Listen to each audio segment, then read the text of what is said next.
2024 के संसदीय चुनाव से पहले प्रमुख विपक्षी पार्टी बीजेपी की ओर से लगातार उनके केंद्रीय नेताओं का दौरा झारखंड में हो रहा है। इस क्रम में राजस्थान की पूर्व मुख्यमंत्री वसुंधरा राजे सिंधिया का भी दौरा होना है। लिहाजा कहीं न कहीं बीजेपी इस बात को बताने की कोशिश कर रही है कि लोकसभा चुनाव से पहले वो अपनी ज़मीन को और मजबूत करना चाहती है। लेकिन बड़ा और अहम सवाल ये है कि यूपीए गठबंधन की तरफ से संसदीय चुनाव को लेकर वो गतिविधियां नज़र नहीं आ रही हैं। आखिर क्या इसके पीछे वजह है? खास करके प्रमुख सत्ताधारी पार्टी जेएमएम की ओर से उनके वरिष्ठ नेता मनोज पांडे जी हमारे साथ मौजूद हैं। सवाल यही है कि बीजेपी लगातार उनके नेता आ रहे हैं, एक के बाद उनके दौरा हो रहा है। ये क्या आप लोगों के लिए परेशानी का सबब हो सकता है, या ये कहीं न कहीं बताता है कि आपकी तैयारी उनसे ज़्यादा बेहतर हो रही है? देखिए, जिनको अपने राजनीतिक वजूद का खतरा हो, मेहनत तो उनको करना पड़ेगा। मेहनत वो प्रयास कर रहे हैं, लेकिन विषय ये है कि जो नेतागण आ रहे हैं उनकी क्या पहचान है, उनका क्या जनाधार है, उनके आने से झारखंड में क्या फ़र्क पड़ जाएगा। झारखंड बिरसा मुंडा की धरती है, शिबू सोरेन की धरती है।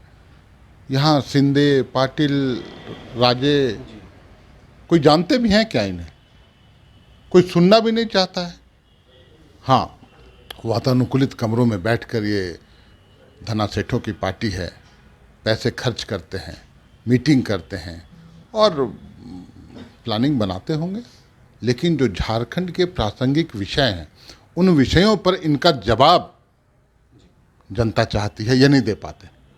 इनसे झारखंड की जनता पूछती है कि क्या हुआ सरना धर्म कोड का, वो चुप्पी साध लेंगे।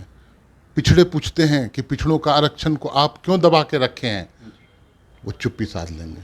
उनसे पूछा जाए कि महंगाई पर बात करिए, वो चुप्पी साध जाएंगे। आज 1,38,000 करोड़ रुपए केंद्र सरकार दबा के बैठी है झारखंड जैसे गरीब राज्य का।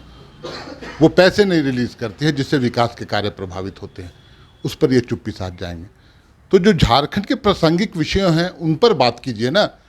यहाँ आकर इस धरती पर आप आकर धार्मिक उन्माद फैलाकर और सोचिएगा कि मैं धार्मिक ध्रुवीकरण करके अपने राजनीतिक वोट के आधार को बढ़ा लूँगा, तो अब वो दिन गया।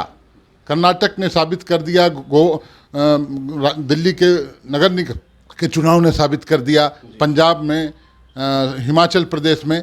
तो अब एक लहर चली है पूरे राष्ट्रीय स्तर पर, भाजपा मुक्त। एक एक करके राज्य भाजपा मुक्त हो रहे हैं, पूरा देश भाजपा मुक्त होगा 2024 में। ये तो ठीक है, ये तो राजनीतिक तौर पर ये जवाब दिया जा सकता है, लेकिन बड़ा और अहम सवाल है कि आप लोगों की तरफ से वाकई में वो गतिविधियां नज़र नहीं आ रही हैं। पहले भी हमने ये सवाल पूछा था, आखिर क्या वजह है कि वो बहुत ज़्यादा नज़र नहीं आता है? हो सकता है आपके इंटरनल कुछ एक्टिविटीज़ होंगे, लेकिन क्या वो बाहर क्यों नहीं आ पाता? क्योंकि बहुत सारी पार्टियाँ इस तरह काम करती हैं ताकि वो जनता को अपनी ओर मोबिलाइज कर सकें। देखिए, मैंने बोला ना, जो कमज़ोर जो हैं, जिनको अपने राजनीतिक वजूद पर खतरा है, वो मेहनत करने का प्रयास करते हैं। हालांकि उसका फल कुछ नहीं निकलने वाला है। परंतु आपने बोला कि आप कुछ अंदरूनी तैयारी हो रही होगी, तो मैं बता दूं कि झारखंड मुक्ति मोर्चा कार्यकर्ताओं की एक बड़ी फौज लेकर चलती है। गांवों में, दूर सुदूरवर्ती क्षेत्रों में, कस्बों में, जंगलों में, पहाड़ों में हमारे कार्यकर्ता दिन रात लगे रहते हैं। अभी पार्टी का सदस्यता अभियान भी चल रहा है, हम नए लोगों को भी जोड़ रहे हैं। 50 लाख का लक्ष्य लेकर हम लोग चले हैं। तो इतनी बड़ी फौज जिसके पास रहेगी कार्यकर्ताओं की, और साथ में युवा मुख्यमंत्री हेमंत सोरेन जी का एक सुशासन, जो झारखंडी जनभावनाओं के अनुरूप सरकार चलाने वाले नेता, आज ऐसे ही थोड़े लोकप्रियता शिखर पर है राष्ट्रीय स्तर पर। तो पेट में दर्द या व्याकुलता इसी के कारण है। हम लोग पूरी तरह तैयार हैं, हमारी तैयारी हमेशा चलते रहती है, और 2024 के चुनाव में भी देख लेंगे आप, लोकसभा में 0 पर आउट करेंगे हम लोग। वही बात हो रही कि जो लोकसभा की 14 सीटें हैं, जो गठबंधन में भी आपको तय होना है कि कौन सीटें किसके पास जाएंगी। फिर भी क्या लगता है, अगर गठबंधन के तहत आप चुनाव लड़ते हैं तो 14 में से कितनी सीटों पर आपका अंदाजा है? 14 में 14 जीतेंगे। देखिए, हेमंत सोरेन ने जो एक लकीर खींची है, उस लकीर के आसपास भी कोई नहीं टिक पाएगा। आप एक नाम बता दीजिए, जो हमारे विपक्षी हैं, एक नाम बता दीजिए जो हेमंत सोरेन के सामने खड़ा हो पाए, टिक पाए राजनीतिक रूप से। कोई, किसी का कोई जनाधार नहीं है, अपना सीट नहीं बचा पाएंगे ये लोग, और बड़ी बड़ी बातें करते हैं। संसदीय चुनाव में स्थिति आपको पता ही है कि एक सीट जेएमएम के पास, एक सीट कांग्रेस के पास है, और 12 सीटें उधर है। तो 12 सीटें प्लस 2 सीटें मिला के 14 सीटें। ये मतलब 3 साल, 3.5 साल में ऐसा क्या हो गया जो 14 सीटों पर दावा कर रहे हैं? मैंने बोला ना, युवा मुख्यमंत्री की लोकप्रियता, उनका कुशल नेतृत्व, जो सरकार ने किया अभूतपूर्व काम, उपलब्धियां गिनाने की बहुत लंबी फहरिस्त है, वो कुछ नहीं गिना पाएंगे केंद्र सरकार की उपलब्धियां। लेकिन राज्य सरकार की उपलब्धियां, आप जाके गांवों में चले जाइए, आप छोड़ दीजिए पेंशन, जिन लोगों का बहाल किया गया पुरानी पेंशन, जो जश्न का माहौल था, जो वोट बैंक हमारा नहीं था, हम मान के चलते थे, वो लोग हमें कम वोट करते हैं, लेकिन 100% वैसे लोग भी अब हमारे साथ हैं। और कई एक ऐसे वर्ग, कई एक ऐसा तबका, कई एक ऐसी समुदाय जिनके लिए इस सरकार ने काम किया, वो आज पूरी तरह से हमारी पार्टी, हमारे गठबंधन के साथ है। और उसी आधार पर हम दावा कर रहे हैं कि 14 का 14 सीट जीतेंगे। मतलब ये आपके लिए चिंता का सबब नहीं है कि प्रमुख विपक्षी पार्टी के नेता उनका इस तरह गतिविधियां बढ़ गई है, उनकी रणनीति बन रही है और आप लोगों की तरफ से उस तरह से कोई जवाब नहीं मिल रहा है, ये आपके लिए परेशानी का सबब नहीं है? नहीं, अंतर क्या पड़ेगा सो आप बता दीजिए। आप पूछिए उनसे कि वसुंधरा राजे के आने से क्या तो वोट पड़ जाएगा, क्या जनाधार बढ़ जाएगा भारतीय जनता पार्टी का? कौन एक सिंधे आए थे, कोई एक पाटिल आए थे, वो लोग झारखंड का झ भी जानते हैं क्या? राष्ट्रीय पार्टियां होती हैं इसी तरह के लोगों को भेजती हैं जिनका कहीं ना कहीं वो क्षेत्रवार उनका बंटवारा होता है, चाहे उनका प्रभारी के तौर पर हो तो आकर क्या करेंगे? पार्टी कार्यालय में बैठेंगे या कहीं वातानुकूलित एक बैंक्वेट हॉल लेंगे, वहाँ कार्यकर्ताओं के साथ बैठेंगे और कुछ भाषणबाजी होगा, इससे ज़्यादा क्या होगा? आप जनता को कनेक्ट कहाँ कर रहे हैं? आप पब्लिक को कनेक्ट करिएगा, तब ना एक वोट बैंक जो आप खो चुके हैं, उस वोट बैंक को आप रिटेन कर पाइएगा। आज पूरी तरह से एक नरेंद्र मोदी का नाम ब्रांड था, उसको बेचा करती थी भारतीय जनता पार्टी, लेकिन वो ब्रांड, वो नाम भी दागदार हो गया, बदनुमा हो गया, वो नाम अब बिक नहीं रहा है। आप देखेंगे आरएसएस का जो मुखपत्र है ऑब्जर्वर, उसने ये चिंता जाहिर की है, उसने लिखा है, हम लोग नहीं बोल रहे हैं। अब मोदी के नाम से वोट नहीं मिलने वाला है, वो जमाना गया और न हिंदुत्व के नाम पर वोट मिलेगा।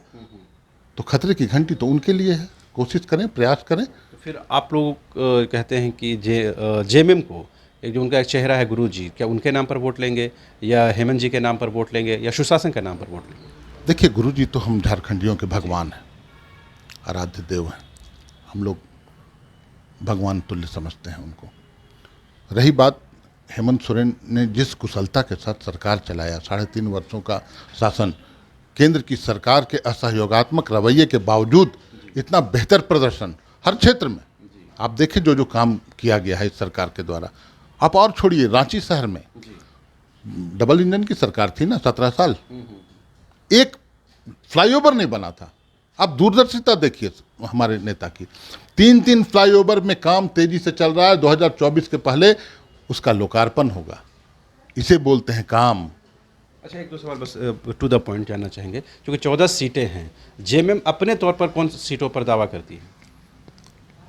देखिए, कार्यकर्ता की भावनाएं तो होती हैं, हम ज़्यादा से ज़्यादा सीट पर लड़ें, ये प्रमुख तौर पर मैं बता रहा हूँ, लेकिन किन सीटों पर हम लड़ेंगे, कितने सीटों पर लड़ेंगे, इसका फैसला, अंतिम फैसला उचित समय पर कर दिया जाएगा। इसके लिए हमारे आला कमान ऑथोराइज हैं, गुरुजी ऑथोराइज हैं, हेमंत जी हैं, कार्यकारिणी समिति है, तो उसका इंतजार करना होगा। वो बहुत विचार विमर्श के उपरांत ये निर्णय लिया जाएगा। विपक्षी पार्टियों में एक ये आम धारणा है कि अगर मोदी को रोकने के लिए, बीजेपी को रोकने के लिए जो भी कुर्बानी, जो भी सेक्रीफाइस करना होगा करेंगे, आप लोग भी तैयार हैं उसके लिए?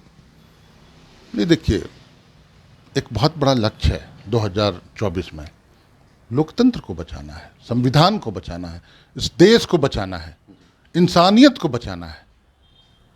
उसके लिए मोदी को हटाना है, भारतीय जनता पार्टी को सत्ता से हटाना है। अब वो दिन गया जब हम सिर्फ धर्म की आड़ लेकर और जनता को एक सेंटिमेंटली ब्लैकमेल, आप बोलिए, भावनात्मक रूप से आप उनका दुरुपयोग करते हैं और चंद पूंजीपति मित्रों के लिए सरकार चलाते हैं। तो मैं बोल रहा हूं कि अब वो समय गया। अब पूरा देश बोल रहा है कि भाजपा मुक्त राष्ट्र की ओर बढ़ने का संकल्प ले रहा है पूरा देश। एक एक करके राज्य हो रहे हैं, देश में भी 2024 में भाजपा मुक्त होगा। क्योंकि पीएम साहब का नाम आ गया है, तो आज उनके हाथों पर से कई लोगों का नियुक्ति पत्र मिल रहा है। राजधानी रांची में भी कार्यक्रम है, सारे कार्यक्रम वीडियो कॉन्फ्रेंसिंग से हो रहा है। ये लग रहा है कि केंद्र सरकार भी कहीं ना कहीं एम्प्लॉयमेंट जनरेशन को लेकर के, नियोजन को लेकर के गंभीर है। गंभीरता आपको लगता है? मुझे तो नहीं लगता, न किसी जनता को लगता है। 2 करोड़ नौकरियों का वादा करके ये लोग सत्ता में आए थे, 9 साल हो गए, 9 दुनिया 18, 18 करोड़ नौकरियां देना था, इनको देना चाहिए था अपने वादे के अनुसार।